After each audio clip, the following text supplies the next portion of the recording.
From The Flag in the Wind by John MacCormick. Reading from Appendix 2, a leading article published in the Economist magazine on the 8th of July, 1950, in the 2008 edition. This text is on page 209.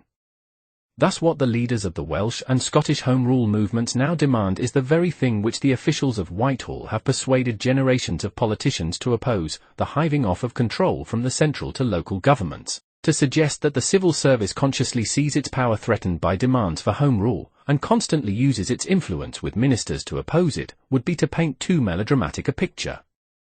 The fact nevertheless remains that politicians, and whole parties, who are sympathetic to Home Rule when in opposition, find that it is not expedient to do anything about it when they are in office.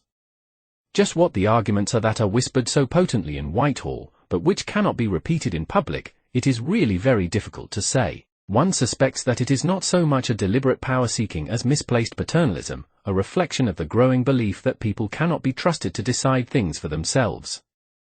They may be right, Scottish and Welsh governments might make a lot of mistakes. But what the official mind does not realise is that this is not by a long chalk a decisive argument. The Scots and Welsh have a right to govern themselves foolishly if they wish, and if it will do no great harm to their neighbours.